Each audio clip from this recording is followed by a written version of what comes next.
il y a un processus qui avait été lancé boo xam ne ñu ngi ci doon liggéey depuis quelques semaines parce que comme vous le savez depuis que bu ñu ñëwee ci département ministériel bi ñu ngi commencé woon di approprier wu le ministère commencé di faire un audit global parce que ministère boo xam ne bu xaw a large la ak des domaines de compétences yoo xam ne yu différents maintenant li ñu fi dajale tey comme ni ko DC waxee mooy le secteur de la communication nga xam ne gis nañu ne fan yi am na y a beaucoup de bruit am na coow lu bari loo xam ne am na sortie bi tamit c'est pas une sortie boo xam ne pour apporter une réponse par rapport li nga xam ne moo xew semaine bi encore une fois on avait fait une promesse à tout le secteur on avait fait une promesse à tout le Sénégal promesse boobu nag lañ ñëwoon tey tenir à travers plateforme bi nga xam ne moom kay mu dañ ko lancé te bu ñu demee ba ci biir di ngeen gis en tout cas en termes de méthodologie et d'approche li nga xam ne teg nañ ko ay jéego depuis bi ñu dénkee département ministériel bi bi ci njëkk mooy on avait décidé en tout cas de voir li ñu fi fekk lan la c'est-à-dire faire une première cartographie du secteur des médias de manière exhaustive donc li nga xam ne moom la ñu gis au niveau du ministère en tout cas les documents yi nga xam ne mettre nañ ko à notre possession tey mën nañ constater comme ni ngeen ko gisee ci slide bi de manière exhaustive mooy Sénégal voilà les ce qu'on appelle la presse écrite moo xam quotidien la moo xam hebdomadaire la moo xam li nga xam ne day génn tous les mois aujourd'hui am na ci lu tolloog 50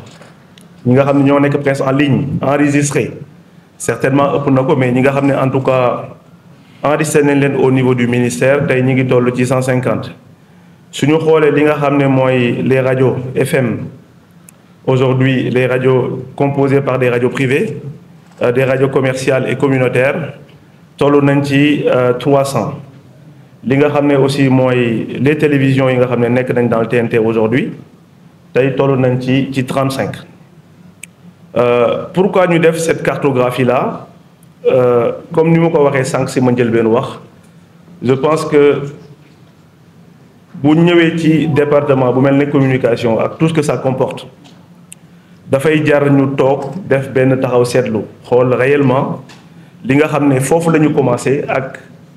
fan la ñu bëgg a dem demain par rapport ak réforme yi ñu mën a am moom moo taxoon ñu bëggoon wax Sénégalais yi parce que c'est vrai que nous qui sommes dans le secteur entre guillemets xam nañu à peu près mais Sénégalais yi ñi nga xam ne tey ñoo tax ñu def cette sortie am na lu bari loo xam ne umpale nañ ko ci secteur bi c'est pour ça on a essayé de faire en tout cas de manière pédagogique ñëw wax vraiment li nga xam ne moo undu vraiment là on va essayer vraiment de parler de vulgariser le langage pour que bépp Sénégalais bi nga xam ne yëngatuwul dans le domaine mu mën a xam réellement lan moo nekk ci suuf maintenant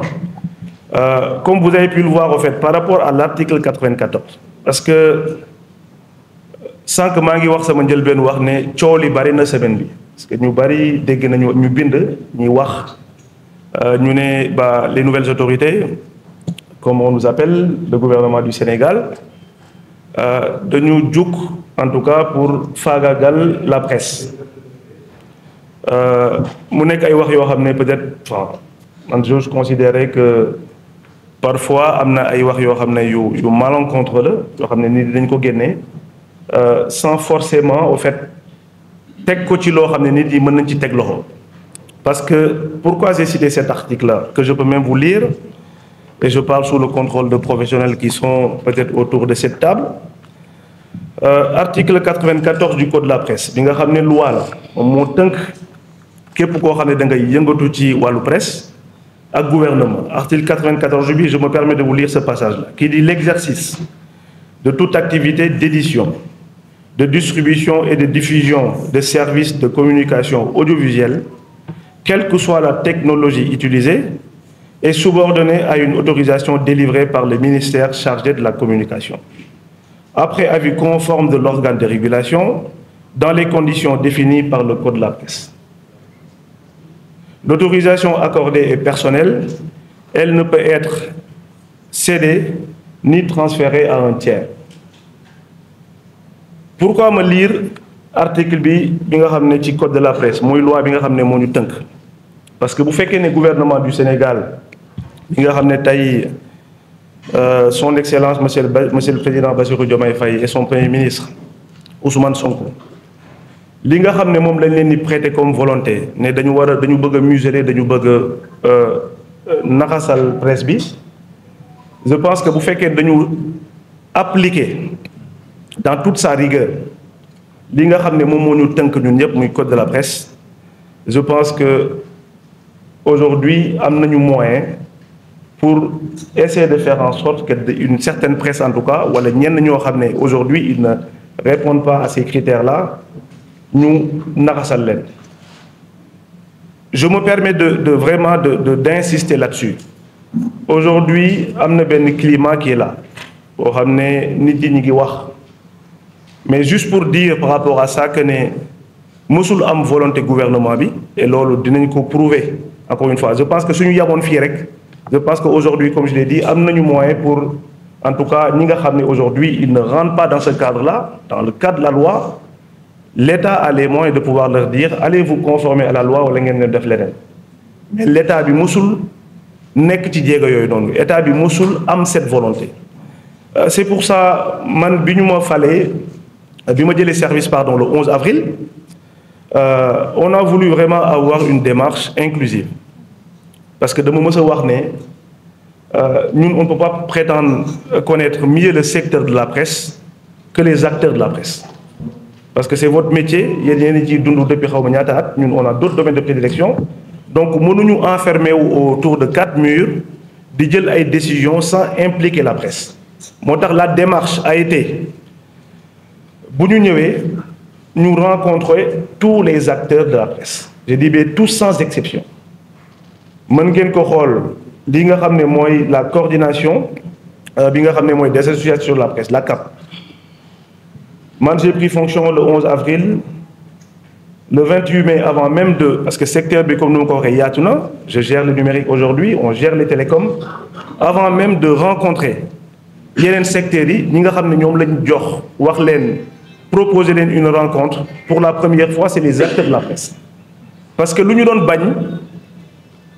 comme ni ngeen ko xamee man je suis issu du milieu des télécoms, je suis issu du milieu du numérique. Pour ne pas qu'on considère que la communication sera le parent pauvre du ministère. On s'était dit que dañuy def sax la discrimination positive. En tout cas, dinañu def ba essayer de faire en sorte que kenn du sentir que ne secteur de la presse wala secteur de la communication dañu ko délaissé. Loolu moo tax nous avons rencontré aujourd'hui la coordination bi nga xam ne regroupé ne daanaka l'ensemble yi nga xam ne mooy organisation syndicale, organisation patronale ñëpp ñu ngi ci biir. On les a rencontrés le 28 mai. bi ñu ci jógee ñu rencontré le patronat muy le CEDEPS. On les a rencontrés le 10 juillet 2024 lépp dans le cadre bi nga xam ne le président wax na ko ne nañu am cette démarche inclusive, essayer d'être proche des acteurs yi nga xam ne ñoom la ñu censé liggéeyal. bu ñu ci jógee rencontré nañ le régulateur. Je pense que le président est à côté. rencontré nañu ñu waxtaan ci ay fànn yu bari. rencontre nañu aussi les organisations de société civile lépp rek pour dem ci démarche bi pour faire vraiment de manière méthodique nga xam ne suba kenn duñu wax ne ñu encore une fois vous avez pris des décisions de manière unilatérale. bu ñu fi jógee aussi ñu rencontrer le régulateur CNRA parce que comme article bi ñu koy wax sànq parce que c'est là aujourd'hui problème yu secteur bi am yu bari lié ak le ministère daanaka lu mel noonu la parce que on a l'habitude de bypasser le ministère dem ci peut-être ci régulateur bi bindal ñu convention te convention bala nga koy am faaw nga am autorisation. Le régulateur encore une fois il est là pour réguler. Avant ñuy wax régulation il y a régularisation, c'est-à-dire que ñu accepter la d'abord ne yow t'es censé être un organe qui remplit toutes les conditions pour pouvoir faire son travail comme il se doit. Aujourd'hui, malheureusement, il y a des gens qui détiennent une convention de la régulation alors que amuñu autorisation. moo tax ñu dem gis aussi la régulation pour waxtaan ak moom par rapport à ce processus-là. Pas plus tard qu'il y a 2 jours aussi recevoir nañu comité bi nga xam ne ñoom ñooy gérer les cartes de presse. maintenant li nga xam ne moom moo sortir ci échange parce que waxtaan nañu ko ci nekk ñëw nga ñu tëju pendant 2 heures ñu waxtaan quelles sont les problématiques du secteur fan ngeen jàpp ne fii gouvernement bi war na fi indi ay jéego pour qu'on essaie de faire en sorte que respectabilité bi nga xam ne ce secteur am na ko ñu mën ko joxaat parce que c'est pas du leen loo xam ne lu ñuy naatable la wala lu ñuy raayal la je pense que vous êtes même vous qui êtes dans le secteur yéen ci boppam yéen a njëkk a nangu ne secteur bi am na problème avant gouvernement bi di ko wax donc man mon rôle premier c'est de encore une fois mettre tous ces gens-là autour d'une table et discuter j'ai pas la prétention d'avoir toutes les solutions à vos problèmes mais jàpp naa ne encore une fois suñu discuter de manière intelligente du ñàkk ne solution yi nga xam ne bëgg nañ ko indi qu'on puisse en tout cas trouver des voies et moyens pour solutionner problème yooyu noonu une bonne fois pour toutes donc li nga xam ne génn ci waxtaan bi bari na mais liñ ci mën a jàpp ci li nga xam ne moo gënoon fës mooy le fonds d'appui et de développement de la presse waxtaan nañ ci loolu waxtaan nañu aussi la nécessité de restructurer le secteur des médias parce que ñi ci teewal ñëpp ne nañu aujourd'hui on a du mal à distinguer les vrais médias des faux du samay waxu secteur bi la ñi nga xam ne ñoom laa recevoir aujourd'hui on a du mal à distinguer le vrai journaliste du faux du samay wax encore une fois secteur bi ñoo ñëw wax ma loolu noonu am na beneen ponk aussi boo xam ne qui concerne les dettes fiscales des entreprises de presse ci waxtaan bi aussi loolu génn na ci donc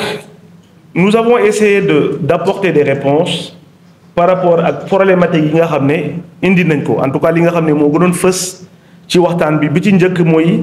le fonds d'appui et de développement à la presse juste pour contextualiser parce que je pense que dafay jar aussi comme je dis sénégalais la ñu waxal on n'est pas qu'entre nous am na leen loo xam ne il faut que ñu teg ko ci kanamu askan wi ñu xam lépp lu ñuy teg comme jéego lan moo tax ñu teg ko le fonds d'appui comme je disais tout à l'heure dafa nekk loo xam ne loi moo ko régir qu'on appelle le code de la presse wax nan la ñu koy séddale ñan ñoo koy séddale yan critères la nit di am en tout cas di remplir pour prétendre mën a am ci comment dire ci code de la presse et li nga xam ne mooy ses missions aussi je me suis permis de le rappeler ici parce que suñu duggee ci slide yi di ngeen gis lan moo tax ma rappeler les missions parce que li taxoon jug aide à la presse mooy porter wala financer des projets de développement et de modernisation des entreprises de presse mu am lenn aussi ci li nga xam ne ci ay prérogatives am la mooy mu garantir des prêts bancaires et de verser des subventions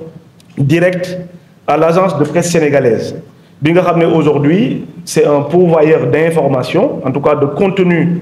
aux autres entreprises de presse sénégalaises et qui le fait de manière gratuite parce que je pense que vous n'êtes pas sans savoir que dëkk yëpp yi nga xam ne am nañ agence de presse nationale que muy aujourd'hui l'AFP en France que muy Reuters ñoo ñëpp contenu bi nii c'est pas gratuit da ngay fay xaalis bu bari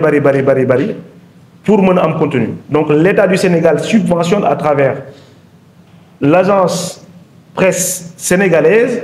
pour mën a ñu jox du contenu de manière gratuite aux autres entreprises de presse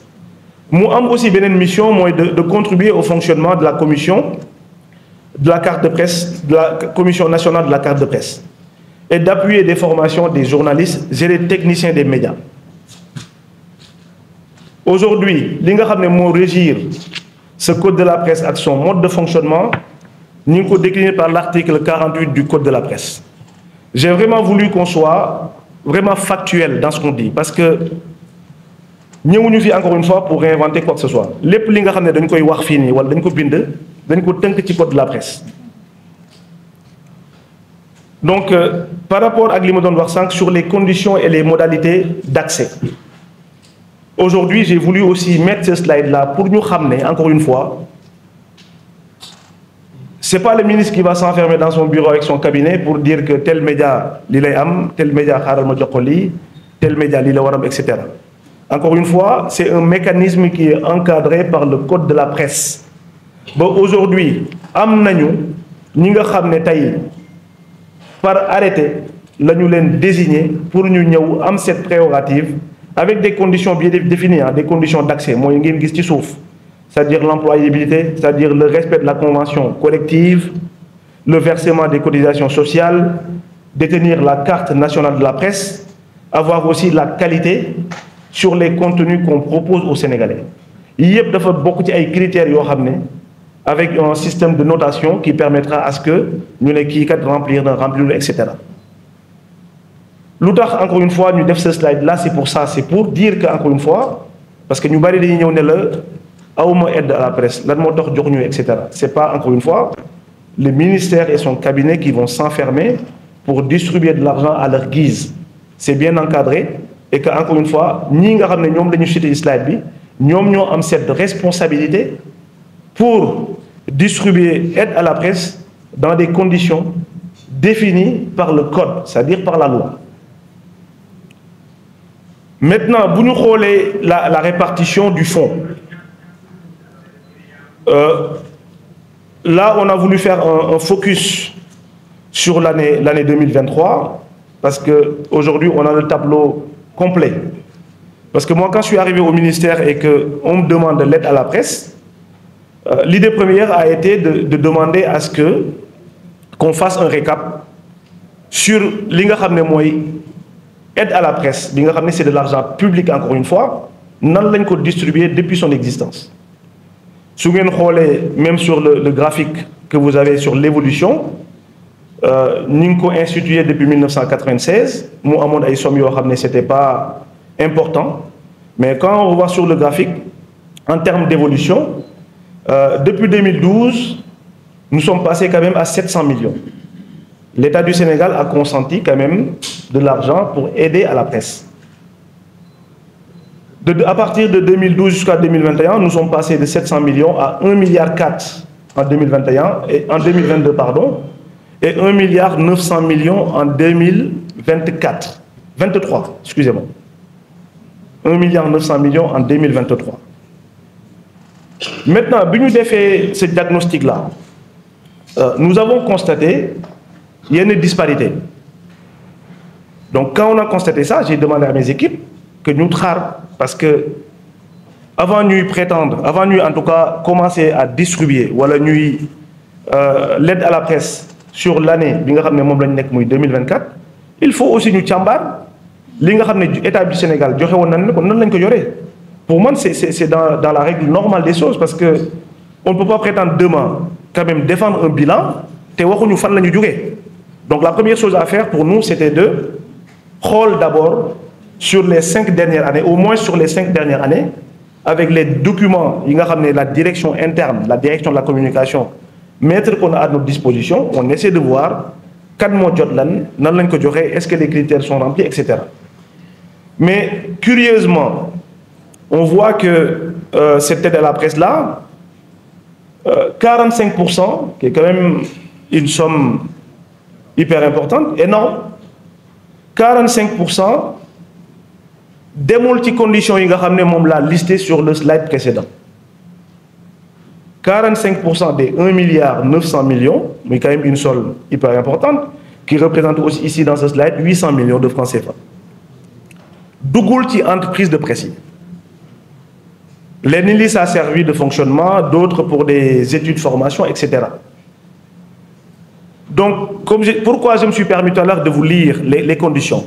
C'était pour vous ramener à ce slide-là. Pour voir, encore une fois, nous avons bien fait de tchambar, ce montant-là, nous l'avons distribué sur les années précédentes. Je n'ai pas voulu encombrer, mais aujourd'hui, quand on prend l'année 2022, je pense que ces montants de 800 millions-là, c'est 300 millions, 340 et quelques millions. Sur l'année 2021, pareil, on est à peu près sur ces montants-là. Donc, je le dis, hein, M. Thior, je dis que à Khalis bi, Khalis ou presse bi la.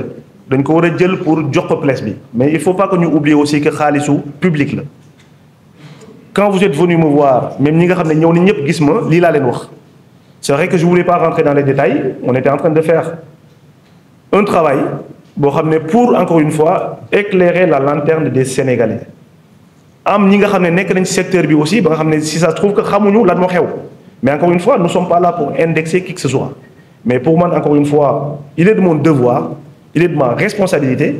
de venir dire aux Sénégalais lii moo xew ci affaire bi avant demain que ñuy ñëw di jox nit yi ne leen et de la presse nii lii moo wundu ce slide là. Maintenant comme je dis dafa am leen loo xam ne xaalisu public la du xaalisu ministère bi du sama xaalis du seen xaalis c'est-à-dire que ñun ñëpp ñoo dajale jox xaalis état du Sénégal pour mu jàppale le secteur de la presse le secteur des médias bu ñu gisee ay disparités dans le fonctionnement wala dans la répartition il est tout à fait normal parce que li ma leen wax ni yëpp ça a été un travail interne aujourd'hui nous avons sollicité l'IGE pour que aussi moom jox ko li nga xam ne ñun moom lañ jot mu def son travail et faire ses propres conclusions bu boobaa bu fekkee ne am na leen loo xam ne moom mën na ko def comme suite charge à eux d'apporter les suites qui sied ça nous c'est pas de notre responsabilité mais nous avons un devoir d'informer encore une fois c'est pour ça que nous sommes venus devant les Sénégalais pour leur dire que xaalis FADP en tout cas nii lañ ko répartir nii lañ ko maintenant il faut noter sur la répartition des fonds comme ni ngeen ko gisee ci tableau bi aujourd'hui on a voulu faire un focus sur le top 10 encore une fois nous avons dit Sénégal bu ñu bëgg Sénégal jub la Sénégal jubanti la il faut aussi que ñuy faire les choses de manière transparente encore une fois nous sommes pas animés dans une quelconque nu ñu koy waxee di sax délation wala quoi que ce soit mais nous sommes dans un processus de transparence ñu dire les Sénégalais ce qu'on fait et faire ce qu'on dit loolu moo ñu animé parce que bu ñu gisee ne sur la répartition on nous dit que pour percevoir une subvention ça dépend de la multitude au fait en tout cas des canaux yi nga xam ne wala des supports de communication moom la ñu teg di nga gis organe de presse boo xam ne am na télé am na rajo am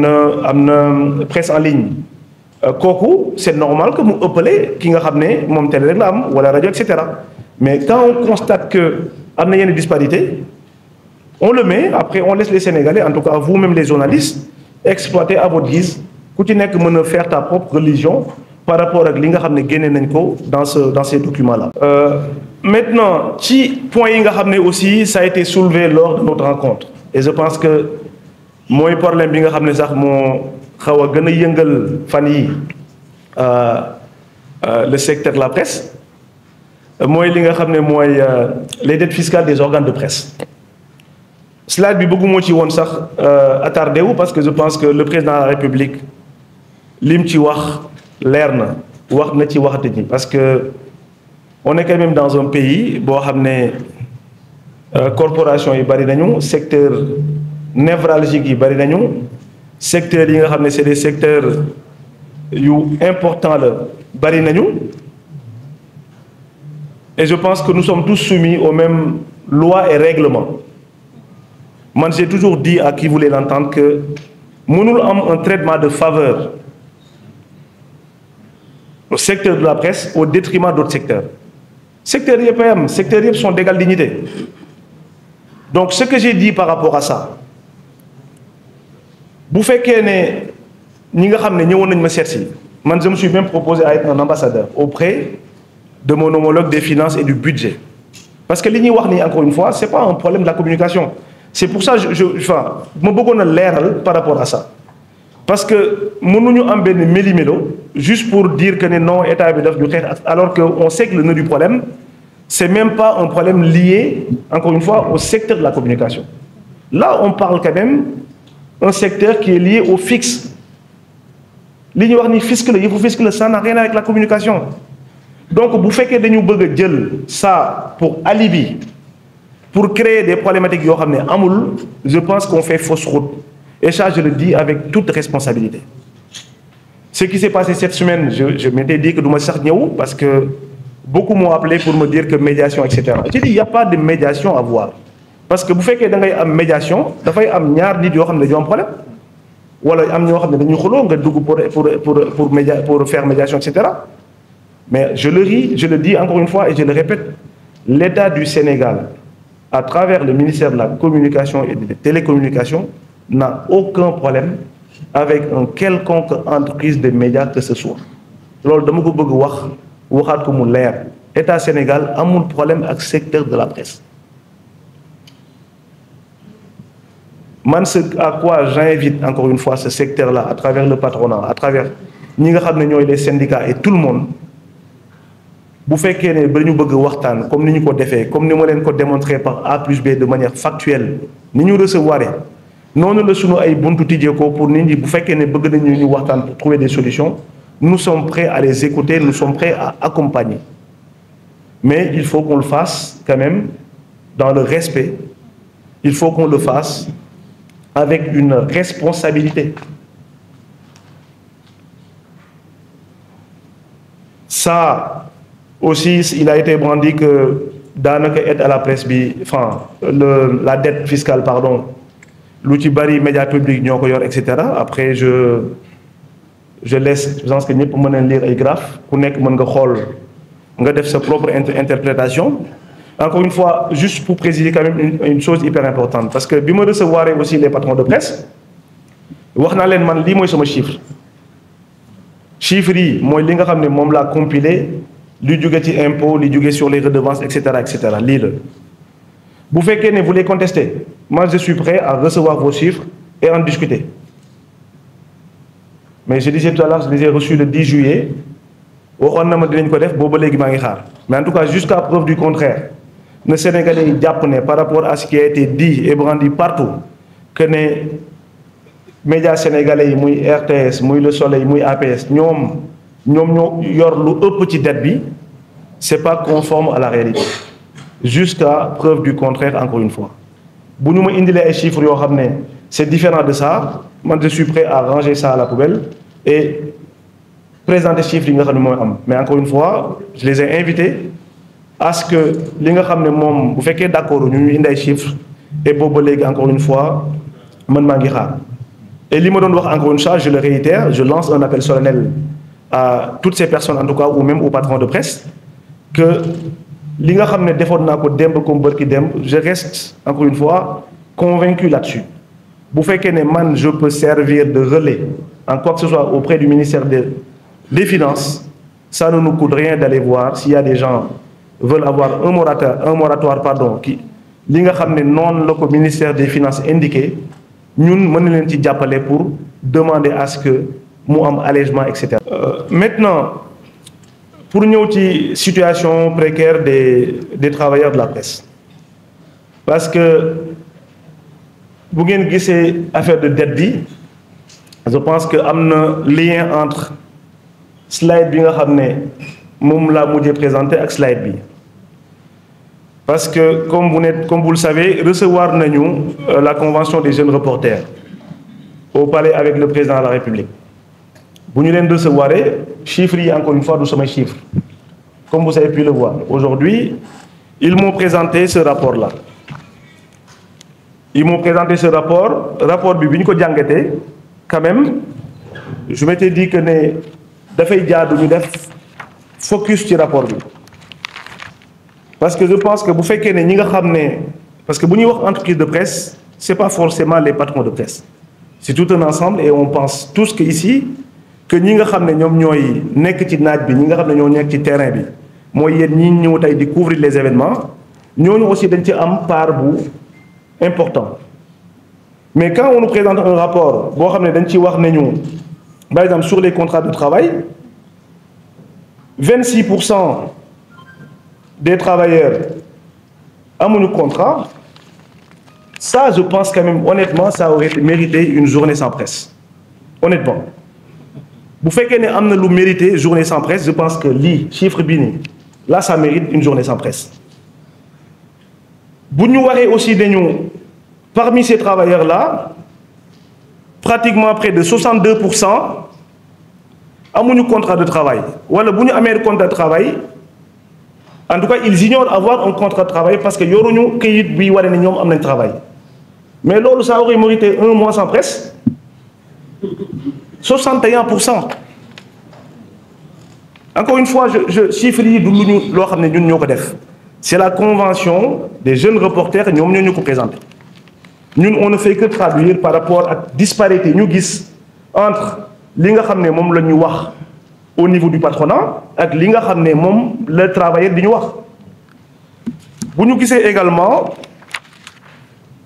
les couvertures maladie par rapport toujours ce rapport on nous dit que 86% des jeunes travailleurs amuñu couverture maladie. Là je ne parle même pas de mois mais là ça mérite une année sans presse. 86% des travailleurs amuñu couverture maladie c'est-à-dire que bu ñu feebaree wala seen njaboot feebar mais bon vous me direz ku amul contrat de travail je pense pas que mën nga am couverture maladie. De la même manière sur l'IPRES 86% des jeunes travailleurs aujourd'hui li nga xam ne c'est un droit parce que li ñuy wax nii c'est même pas des avantages ah lu ñu wax nii droit la. Parce que bu fekkee da nga nekk travailleur comme ni ngeen ko xamee da ngay fay des impôts da ngay fay ay charges sociales yi noonu ci la ñuy dagg daanaka IPRES bi boo feebaree et cetera même à la retraite c'est-à-dire que la plupart aujourd'hui des jeunes reporters ils sont menacés bu ñu demee liggéey ba pare ils sont même pas sûrs de percevoir leur retraite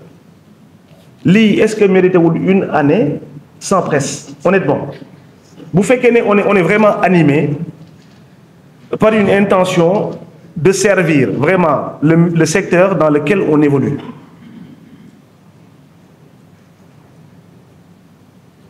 Moo tax je pense que am na leen loo xam ne il faut que ñu waxtaanee ko parce que li ma doon wax sànq lépp lu ñu présenté fii c'est vraiment de essayer de faire de manière pédagogique pour Sénégal yi xam parce que on parle matin midi soir di wax affaire yu bari yoo xam ne soit conformé wul ak li nga xam ne moom moo am soit dañ koy def xawma à quelle fin moo tax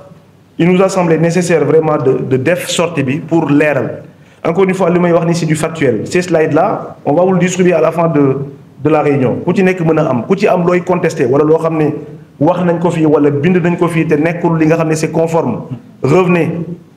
on aura l'humilité de dire que dañu juum wala kii ñu mais wala dañu juumloo wala lépp lu ñu bind fii wala lu ñu wax c'est bien documenté en tout cas c'est des documents soit qui viennent du ministère wala les chiffres yi nga xam ne génnee naa par rapport à ce rapport c'est la convention des jeunes reporters encore une fois ñoom ñoo ko présenté devant le président de la République du Sénégal. Maintenant pour poursuivre par rapport ak les travaux à réaliser ak travaux yi nga xam ne ñoo nekk en cours toujours li nga xam ne amoon na ci discussion yu ñu am ak les organismes de la presse yi nga xam ne recevoir nañ leen wax nañ ci assise de la presse parce que lors bi nga xam ne la première fois que j'ai rencontré les organisations syndicales wala même patronales à travers la CAP je parle sous le contrôle de Mamadou Thior je leur ai dit que man j'étais peut-être le ministre de la communication le plus changeux ñu ne ma pourquoi man leen parce que bi mu ñëwee dañ ma jox un dossier ne ma l'État du Sénégal dafa financer à hauteur de 50 millions pour que les acteurs de la presse puissent faire leur assise de la presse et pour nous présenter un rapport. Man je m'étais dit que j'avais même pas besoin de faire une feuille de route parce que feuille de route bi encore une fois ce serait déjà tracé ou tracé à 80% par les organismes qui évoluent dans le secteur. Boobu ba léegi maa ngi xaar mënu moon toog aussi xaar indéfiniment te teguñu ay jéego loolu moo waral plateforme bi derrière parce que jàpp naa ne il aurait été beaucoup plus facile et ça je l'ai dit encore devant tout le monde je l'ai dit que li nga xam ne moom moo nekk ci conclusion assise yi je ne promets pas de jël lépp ñu def ko suñu feuille de route mais lépp loo xam ne d'accord nañ ci dinañ taxaw ñu leen ne lii c'est des points yoo xam ne on valide on avance li nga xam ne d'accord nañ ci dinañ wax ne lii c'est des points yoo xam ne qui peut faire l'objet de discussion ñu jëm ci avancer pour xool nan la ñuy trouver solution li nga xam ne mënul nekk on vous dira carrément que mënul nekk parce qu'encore une fois on essaie de faire les choses de manière transparente mais surtout juste parce que loolu la ñu président de la République wax lépp lu ñuy def lu ñuy teg comme jéego na nga xam ne li nga xam ne mooy la notion de justice mu féete ci.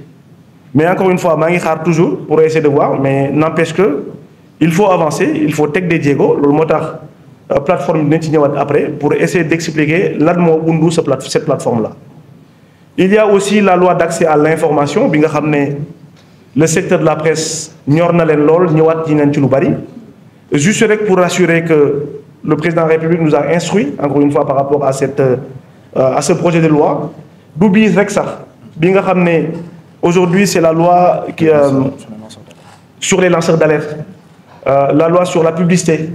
lépp c'est des lois yoo xam ne ils sont en cours de finalisation bii moom pare na yàgg na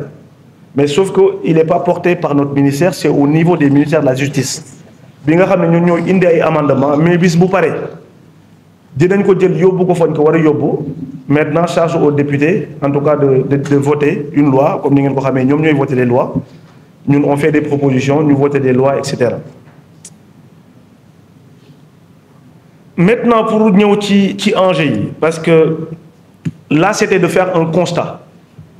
parce que mënuñu wax enjeu mënuñu wax réforme sans ñëwuñu ci constat yi encore une fois je me permets de répéter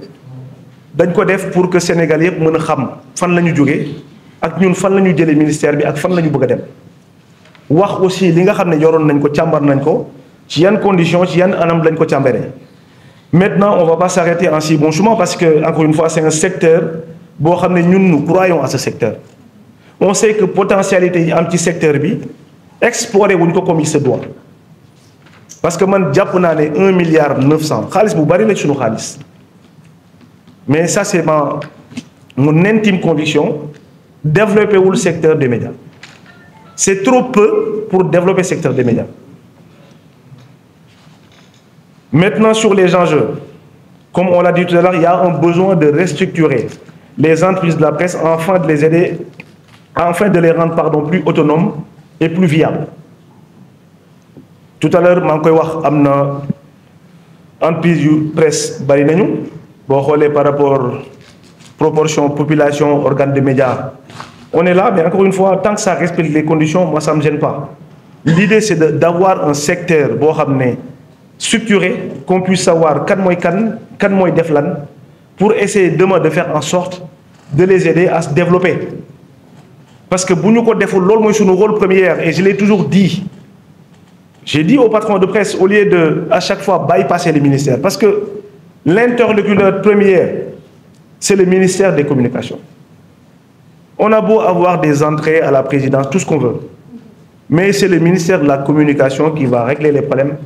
avec le secteur. Et encore une fois, cette période où on va bypasser les ministères pour aller régler nos problématiques au niveau de la présidence, c'est révolu. Parce que du jour loo xam ne dafay poser des projets structurants. Parce que bu fekkee ne man damay jug rek pour défendre des intérêts quels que soient les intérêts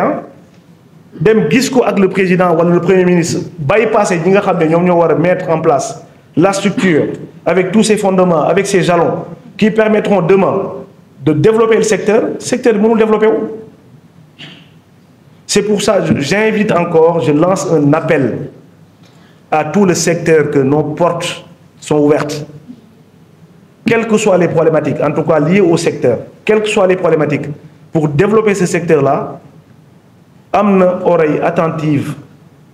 vous allez trouver au ministère pour que nous menions échanger et avancer ci li nga xam ne mooy secteur bi nga xam ne moom la ñu bokk. Il y a aussi stimuler la création de richesses parmi les enjeux sur la production audiovisuelle et les contenus des médias. Ça aussi c'est un volet hyper important. Du ma leen jàngal dara. Là on est quand même des entreprises de presse qui sont soumises à des cahiers des charges. Aujourd'hui, je pense que à travers ce secteur-là, il nous faut repenser le contenu. Il faut que nous ayons des Sénégalais, des maisons yoo xam ne aujourd'hui qui sont dans l'audiovisuel, dans la production de contenu, surtout des contenus yoo xam ne qui répondent à nos valeurs socioculturelles. Loolu du ay étrangers ñoo ñëw di ko def, ce sont les Sénégalais qui vont faire ces propositions-là. Demain, il faut qu'on puisse avoir des contenus qui nous ressemblent. Man bëgguma jóge ci département ministériel bi te bëgguma gis à la RTS et dans toutes les télés privées qu'on puisse nous proposer des contenus qui nous ressemblent, des contenus en adéquation avec nos valeurs socioculturelles. Bëgguma sama doom suba buy seetaan dessin animé muy seetaan koo xam ne nit bu ñuul la avec des cheveux crépus. moo tax dinañu xool def ay jéego par rapport à la régulation. C'est hyper important parce que le contenu aussi il faut ñu wax ci parce que dafa nekk benn moyen de communication boo xam ne bu am solo la li ñuy véhiculer à travers nos télés li ñuy véhiculer à travers nos radios dafa nekk loo xam ne lu war a dëppoo la ak sunu façon nekkin ak sunu façon doxalin. Et loolu encore une fois fu muy jaar mooy ñu développer ce secteur que des Sénégalais yoo xam ne ils sont hyper ingénieux ñu mën ñu proposer des contenus yoo xam ne moom la ñuy yaree sunu ay doom que de consommer à longueur de journée contenu boo xam ne non seulement ça nous ressemble pas, c'est fait pas par nous et que derrière xam nañ ne apport bu muy am wala conséquences yu mën a am sunu njaboot mën na nekk des conséquences yoo xam ne désastreuses la. Il y a aussi enfin, voilà, ça permettra vraiment de stimuler l'emploi. Parce que le secteur, c'est pourvoyeur d'emploi. Je pense qu'il y a pas mal de niches qui peuvent explorer pour essayer de permettre en sorte que demain, que précarité, les jeunes reporters, les jeunes journalistes, qu'ils puissent vivre de leur art, qu'ils puissent avoir en tout cas des moyens de pouvoir avoir un salaire décent, salaire qui leur permettra de vivre convenablement. Ça, c'est important pour nous. Maintenant, nous avons une réforme. Ça, c'est la plateforme, mais on y reviendra à la fin. Pour nous, une réforme engagée dans le secteur des médias. Il faut qu'on revoie le cadre réglementaire. Parce qu'on a beau créer des FADP, mais le cadre réglementaire, et le secteur de la presse, la loi la loi sur l'accès à l'information, la loi sur les lanceurs d'alerte, la loi sur la publicité, il faut qu'on puisse le faire voter et passer à autre chose. Maintenant, sur les réformes, le fond, comme nous l'avons aujourd'hui, je pense qu'il faut qu'on évolue. Il faut qu'on essaie de voir ban fond, ban articulation de l'enquête. Parce que c'est ma conviction, encore une fois, 1,9 milliard, c'est peu pour le secteur. Aussi, c'est de la presse. Je ne pense pas que ce soit un modèle économique viable pour permettre à notre secteur aujourd'hui de se hisser au niveau des secteurs de presse dans les pays développés. Et c'est notre ambition. Il y a aussi l'évolution des redevances des opérateurs et des distributeurs et des éditeurs. Ça aussi, parce que il y avait une partie qui concernait les redevances. La semaine passée, TDS a envoyé une sommation ak ñi nga xamné fayuñu li nga xamné mom moy les frais de distribution. Il faut savoir que ñi xam télé du muy marché TDS amul contenu bo xamné daf koy jël diko distribuer aux médias. TDS aujourd'hui su fekkee né les opérateurs satellitaires yi nga xamné ñom ñoy tax ñu am les sillons télé su len TDS fayul Télé Sénégal dootul émettre. Donc frais de diffusion parce que gis naa ñu bari ñu wax ne redevances c'est pas des redevances. Loolu état du Sénégal moom moo jël engagement pour capter cela et faire la distribution au niveau des télés. Parce qu'aujourd'hui, même les montants qui sont recouvrés, c'est 1 million de francs par télé par mois, qui fait 12 millions l'année. Si nous regardons dans la sous-région ou le pays, notamment la Côte d'Ivoire, aujourd'hui, ces frais d'entrée-là, c'est 150 millions de francs CFA. 150 millions, Sénégal c'est 12 millions. Donc quand on compare les deux montants par rapport à li nga xam ne moom le TDS di recouvrer, TDS dafay recouvrer rek pour fay.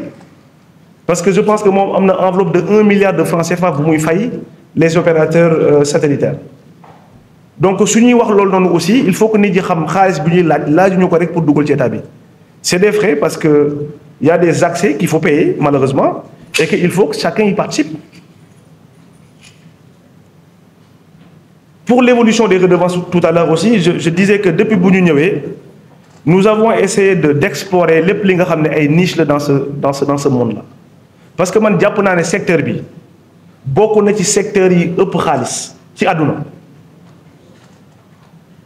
Le secteur des médias, le secteur de l'audiovisuel bokk na ci secteur yi ëpp xaalis ci àdduna. Mais paradoxalement Sénégal la ngay gis dëkk boo xam ne daanaka à chaque fois qu'on parle de médias on parle de précarité. À chaque fois qu'on parle de médias on parle de problème d'argent, d'impôts à recouvrer, etc. Parce que xaalis bi mu ngi fi mais demuñu explorer xaalis bi fan la nekk wala nan lañ ko war a recouvrer et ça pose problème. Man je ne peux pas prendre l'argent du numérique wala des télécoms pour le mettre dans la presse. Mais aujourd'hui il faut qu'on fasse preuve d'ingéniosité pour dem xaalis bi fu mu nekk am na fu mu nekk ñu génne ko et suñ ko génnee ñu def ko ci secteur de la presse.